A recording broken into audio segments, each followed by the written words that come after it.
أنا عبير العربي، صحفية شغالة فين؟ جريدة القناة، محافظة إسماعيلية. هنا بتطلع من محافظة إسماعيلية، وموقع بيت التحرير. حضرتك سمعت عن العالم البشري اللي هيتعمل يوم الجمعة 22 أمام مجمع الحاكم؟ أنا سمعت عنه وكتبت عنه كمان. يعني أنا بصراحة الثورة فجرت طاقات الانتماء والحب والعطاء عند الشباب. وعايزة أقولك إن أنا كمان رئيس قسم الشباب في جريدة القناة، ورئيس قسم الشباب في جريدة الديار.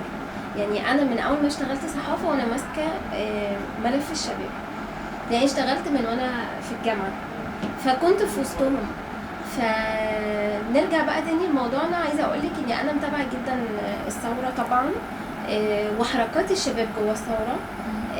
فمجموعة الشباب اللي أطلقوا مبادرة الأستاذ تامر الجندي على وجه التحديد، اللي أطلق مبادرة العالم البشري، الحقيقة هو كان بيبعت إيميلات كتير جدا لكل الشباب على الفيسبوك وعلى الإنترنت، وأنا وقفت عند الخبر واتصلت بيه وعرفت تفاصيله ونشرته، وأنا شايفة إن هو شيء رائع جدا. طب حضرتك هتنزلي؟ هنزل طبعا. طب حضرتك ممكن تقولي للشباب كده يوم بإيه؟ يوم 22 العالم البشري. عايزة أقول لهم يلا ننزل نتفرج على بعض، نتفرج على بعض وإحنا بتضرب، نتفرج على بعض بعد ما الثورة خرجت مننا طاقات الإبداع، طاقات الإنتاج. يلا نشوف إن أغلى منتج في العالم كله هو الشاب المصري. تعالوا نشوف شبابنا بيعمل إيه.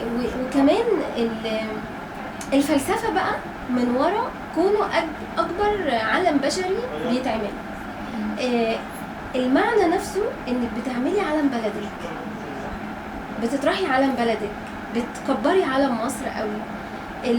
فلسفة ما وراء العالم بقى إن إحنا عايزين ندخل بيه موسوعة جينيس للأرقام القياسية، والهدف الأسمى بقى إن هم عايزين ياخدوا الفلوس دي ويبتدوا بيها ينموا إسماعيلية ويطوروا أسر الشهداء. شيء رائع قوي. أنا الحقيقة والله مبسوطة جدا جدا جدا، ونفسي كل شباب مصر في كل محافظات مصر، وما عندناش مانع إن إحنا لو في مبادرة في محافظة بورسعيد نروح، ولو في مبادرة في محافظة السويس نروح، لأن في النهاية كلنا مصر، كلنا جزء من العالم. يعني أنت شايفة إن دي مبادرة كويسة؟ رائعة مش كويسة. عارفة أجمل حاجة في الدنيا إنك تعملي حاجة تقولي لبلدك أنا بحبك.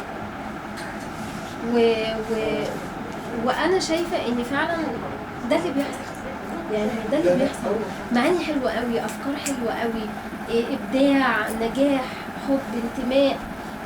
عارفة يعني إيه تبدأي تاخدي عالم بلدك قدوة من الأول وجديد، بعد ما كان شيء بيترفع في المباريات بس ممكن بقى بعد كده نحطه تحت السرير، تحت الدولاب، تحت المكتب، تحت الانتريه، تحت اي حاجه.